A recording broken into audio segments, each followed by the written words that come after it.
Welcome to Beyond the Headlines. I'm Jane Gogodas. In this edition, misuse of antibiotics fueling microbial resistance, a growing health problem across the globe. According to the tests that we do here,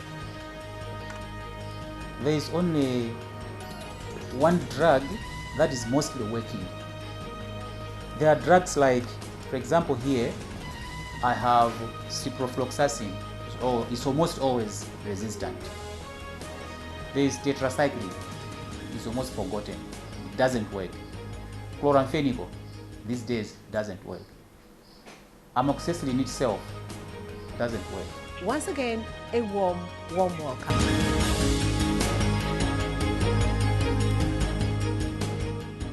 Now, microbial resistance, which is the failure to respond to medicines, is one of the growing public health issues.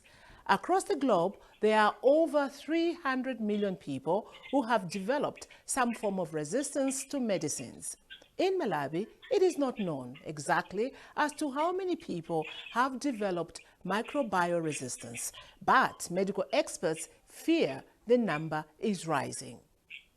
More and more are not responding to medicines, especially antibiotics. Should this be a cause of public concern? Yes, so says Dr. Gift Kawalazira, District Health Officer for Blantyre. Well, he says in most cases, microbial resistance is caused by man-made factors. Basically, this problem is not just for us here in Malawi, okay? It's a global concern. The figures are going as far as 300 million cases, okay, worldwide, okay? For Malawi, the figures are not that many, but it's not necessarily because not many people are affected, but it's because probably the testing, we don't have probably the capacity to actually follow up each and every individual and make sure that we actually test them, okay? But for the few studies that have been done, okay, about over 20% of the individuals that are actually taking antibiotics have been found to have some kind of resistance in some antibiotic, depending on the disease that they're actually suffering from. But we know that there could be a lot more out there, but maybe it's just because we haven't been able to actually follow up everyone and be able to test everyone. If, as human beings, we are not using the antibiotics according to their guidelines, then that can also cause microbial resistance. Because if you underdose yourself, okay, you take the antibiotics, but not in the right dosage, okay, that gives the bacteria an advantage, okay, to actually tune themselves so that they should actually not to defend themselves against such kind of a bacteria. Okay, that's number one. Number two, we need to ensure that only people that need to get specific types of antibiotics are the ones that are actually getting those antibiotics, and in the right quantities and in the right dosages. That's very important, okay? Now, if you have a situation where people are able to access antibiotics the way they want, you know, people at the marketplaces without any certification, they're selling antibiotics. People can just buy the antibiotics. They don't know what kind of antibiotics they are buying, for what kind of diseases, they don't know. People have gone as far as procuring antibiotics against TB, okay, at marketplaces. That's very dangerous, okay, because that also disturbs what we call the bacterial ecosystem, and then that can also lead to cases of microbial resistance. So there is a natural pathway, and then there is also a man-made cause. If we are careless in the way that we're using these antibiotics, then we actually tend to give an advantage to the bacteria to be resistant to the drugs that we are actually administering. Medicine is supposed to be handled in a particular way, in as far as also storage and transportation are concerned. Okay. Some medicines or bacterials actually require specific temperatures, exactly your point. Okay, so if you have got a drugstore in very hot areas, you know, like Chihuahua and so on and so forth, you need to be careful on how you're handling your medications, okay? Luckily, for countries like Malawi, we have got guidelines on how we handle medications, and usually the government actually recommends the type of medicines that can actually be ably kept within our environment, because we realize that we've got areas that are very hot, some areas are not very cold. Okay, but you're right to say that the handling of antibiotics has got its own special regulations. That is why it is important that only those people that are certified to handle medicines or antibiotics are the ones that are handling them, because they know what they are doing. It is dangerous to have people that are not actually certified, or they don't have the expertise of handling medicine or keeping medicine or storing medicine to be doing such, because they don't know what they're doing, and they can easily contaminate the medicine, and they can have reduced, what we call reduced potency. The power that the medicine has over the bacteria is kind of reduced. Therefore, you think that you're taking 500 milligrams of amoxyclicin, when in actual fact you're taking 200. Okay, so it means you're actually underdosing yourself, because the chemicals in the capsules or in the tablets have actually changed, and therefore that also affects the potency of the medicine. So it's important that all of us must take responsibility. Okay. The ideal pathway is that you, first of all, you go to a clinic, you go and see your medical doctor, your health worker, then they actually guide you on what kind of antibiotic you can use, okay? And the ones that are actually selling the medication, if you're getting them over the counter, must also make sure that they are following what the clinician actually has advised, okay, and only give you the kind of antibiotics that have been prescribed by the clinician. But also, when you're actually taking the medication, make sure that you're taking the medication according to the guidelines. If they say take these medications for 5 days, in the morning, midday, as well as evening hours, make sure that is what you're doing. Okay? If it's for 5 days, you must say 5 days. 3 times a day, 3 times a day. No more, no less. Okay?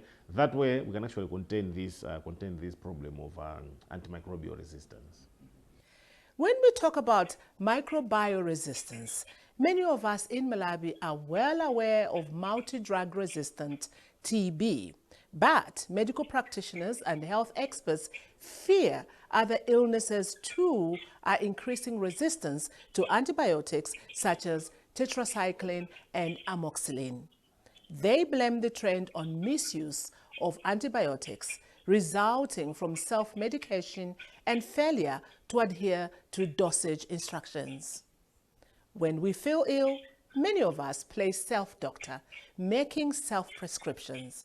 And with the internet around, many of us are falling prey to Dr. Google for answers to our ailments, and then off we rush over to the roadside drugstores for treatment, a tendency said to be further fueling microbial resistance.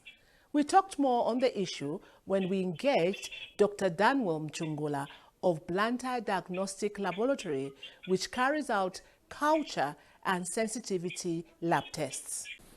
This problem is so much.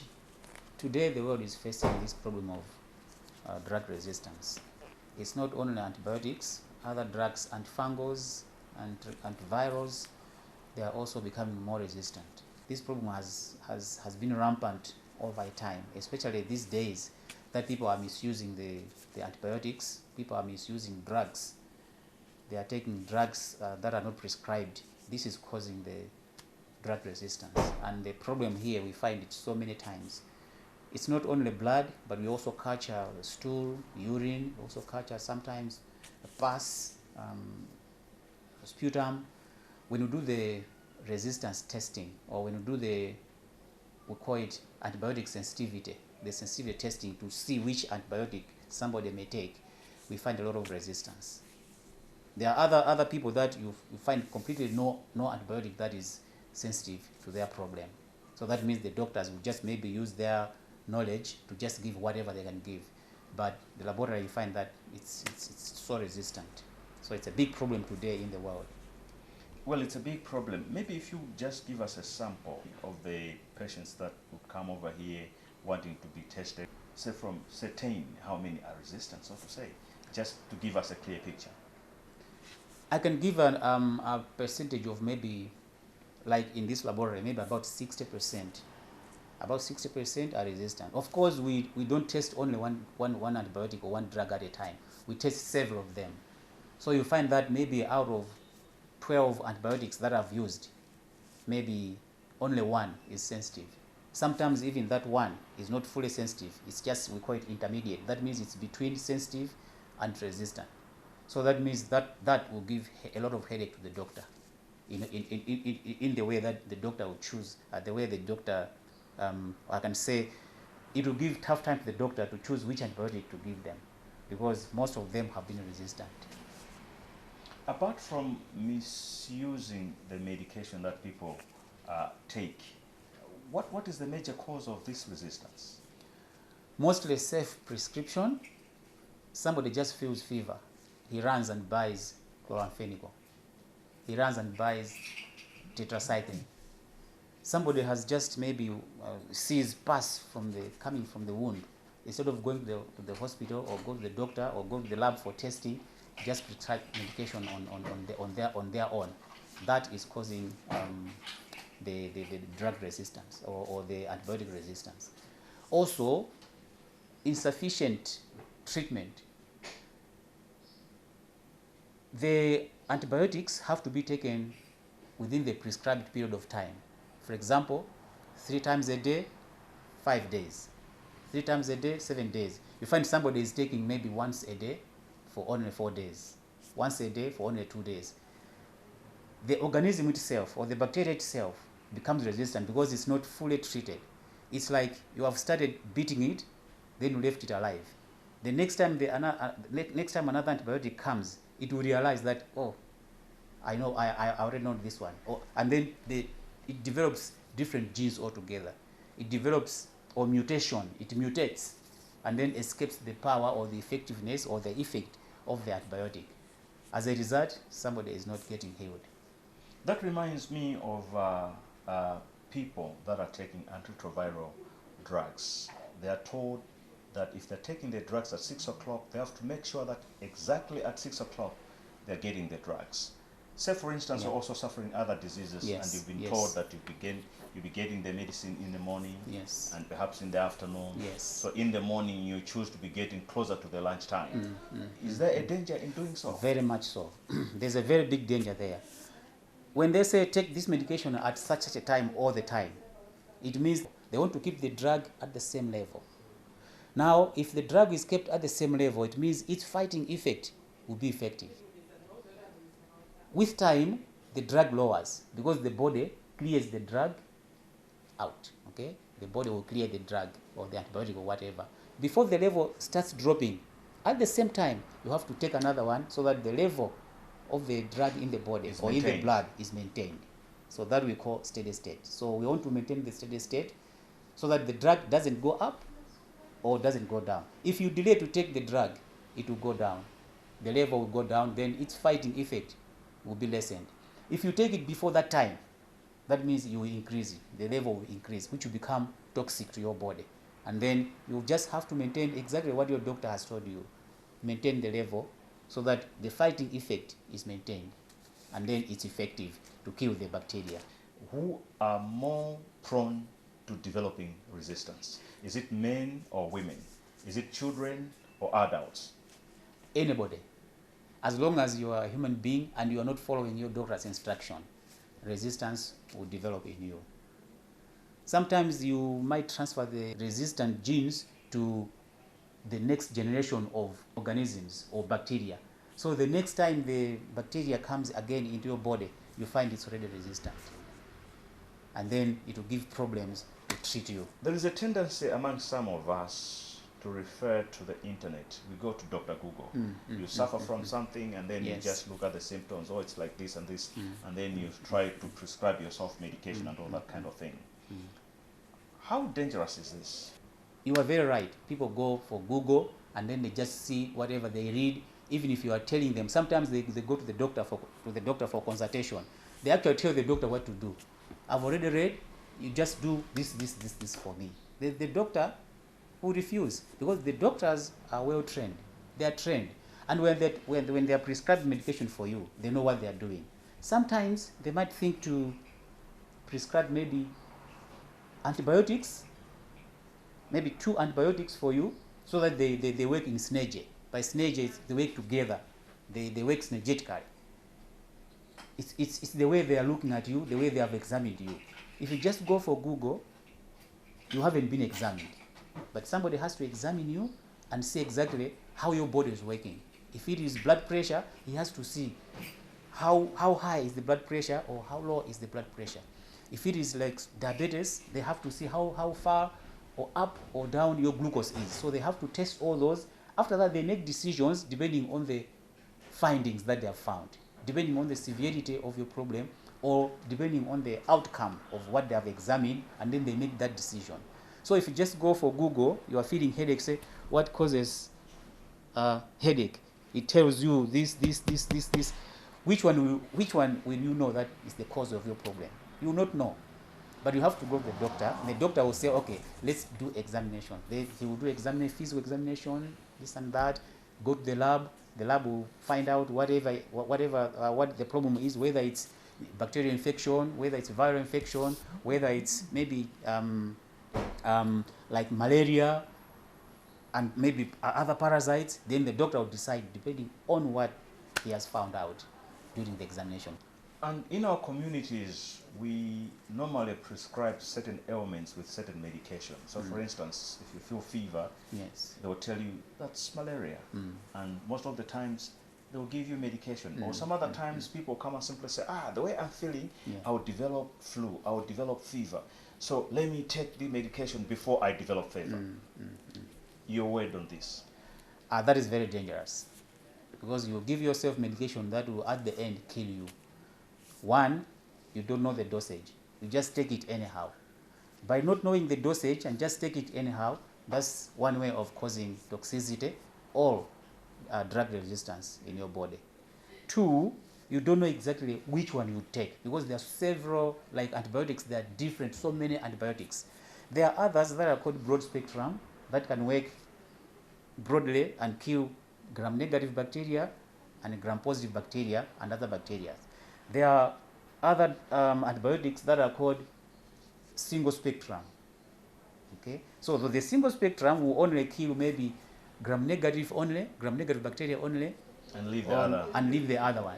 So you don't know which one you have, which problem you have.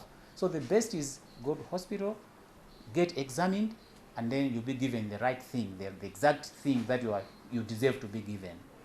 That's what I can say. So it's very dangerous to just feel something and then you prescribe yourself, just go over the counter. Of course, the over the counter drugs have not much effect, of course.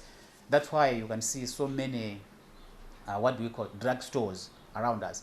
Those drug stores are not supposed to stock antibiotics.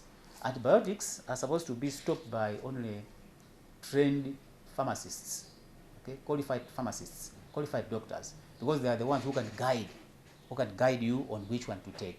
There are several of them, as I've said, so many antibiotics. So the doctor or the pharmacist will decide exactly, okay, with the problem that I've seen, with the problem that I've examined, this is what I can give him or her. So the best way, the only thing to do is to just visit your clinic, visit your doctor, and they'll give you something that is that you deserve, for sure. But are you sure that these drug stores are not stocking antibiotics?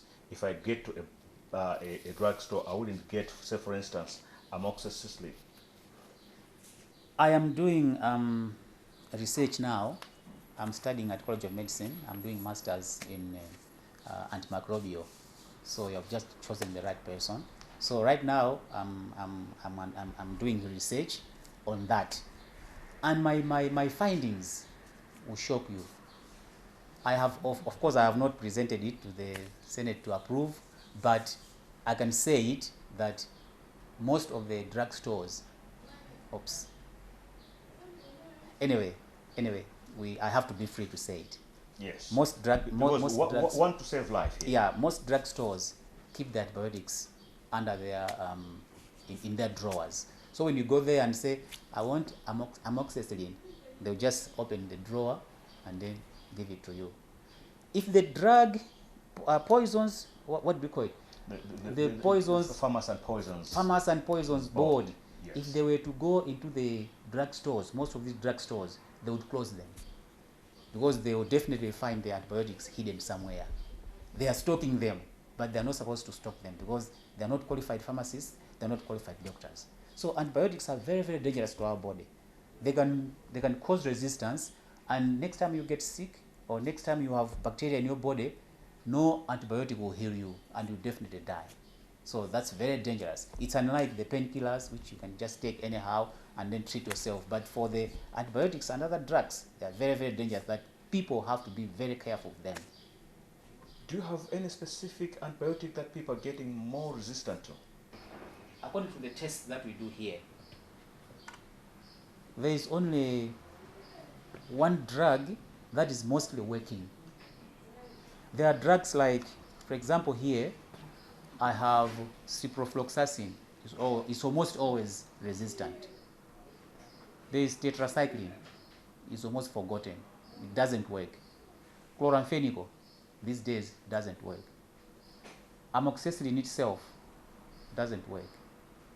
There are just very few, like ceftriaxone, just here and there.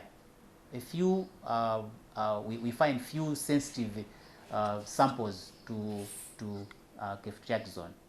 But as for gentamicin, ampicillin, sulfamethoxazole, others call it trimethoprim, there is chloramphenicol, azithromycin, there is ciprofloxacin itself. They are mostly resistant. They are mostly useless drugs these days. So if somebody just gets treatment on his own or her own, then it might take those that will be resistant in the body. We'll take the full course and will not get better. Will just cause toxicity in the body. So the best is get examined, let us do the tests, and then we find exactly.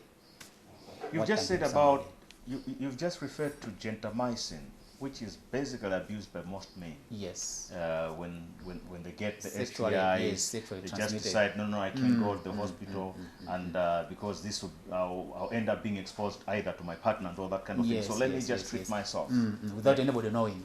Yes. That is common. That is very common. For fear of maybe the spouses at home, for fear of maybe going to the doctor and then you'll be exposed. They think maybe the doctors will expose them. Maybe you're my church member, the doctor is my church member, might expose me, and then I'll be embarrassed when I go to church. That is happening, but that is not good to do, because when you treat yourself, as I said, you don't get the right prescription. Mostly is under treatment. You under-treat yourself. You don't get enough treatment. Sometimes if you treat yourself, you sometimes fear. For example, if you want to inject yourself, you fear because it's painful. It's like you are removing a boil on your body. Maybe something is a boil. Then you remove it. You can't squeeze it to remove the pus completely on your own because you fear, because it's painful. But somebody has to do it for you. If somebody does it for you, he or she will do the right thing for you, and you get better treatment, and then avoid drug resistance or toxicity. Now, Doc, I want you to look straight into there, into Yes. the camera, and Yes. speak to the men who are doing this. I advise you, my fellow men, if you get yourself into this problem, see your doctor. Go to the doctor. There are so many of the clinics around, so many clinics. If you are afraid, or maybe if you are embarrassed to see the doctors that you know, just go elsewhere, far from where you live. See the doctor there, they'll give you the right treatment. Or even if you go there and then don't say your name, just go there, present your problem, they'll examine you and see the exact treatment, best treatment that they can give you. If it's not compulsory that you give your name. It's not compulsory. You can go there and then just explain your problem without mentioning your name. For example, here, people come here when they want to do some tests like maybe HIV. Those are sensitive tests.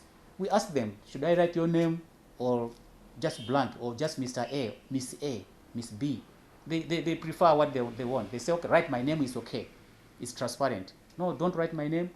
So we follow what somebody wants to do, as long as we give the right thing. The name has nothing to do with the, we have nothing to do with the names. What we want to give is the right thing to the people so they get healed or they survive or whatever. But when we have this problem and we're embarrassed to see our doctors, our usual doctors, the one that treat us, go elsewhere. far from here. You can go to Nsanje, see a clinic in Nsanje. Don't tell them your name. You get the right treatment. Next time you go for review, they review you, you're okay, things are done. But self-medicating is a dangerous thing. Self-medicating is very dangerous. It's dangerous. We are digging our own graves by self-medicating. With regard to the issue of developing resistance, Yeah.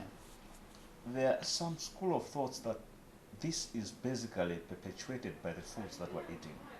That most of the foods we're talking about, for instance, chicken, just grows within 2-3 weeks, then it's on the table, Yes. and all that kind of thing. And that most of them are heavily medicated, so that we actually getting the medicines, getting the antibiotics through the very same foods that we're eating, Yes. either from chicken that we're eating, from the from the beef that we're eating, Yes, because yes, yes. as part of the process of rearing them, they are so much injected with these Yes. antibiotics. Those drugs that they inject into our animals, the animals that we eat, is very dangerous.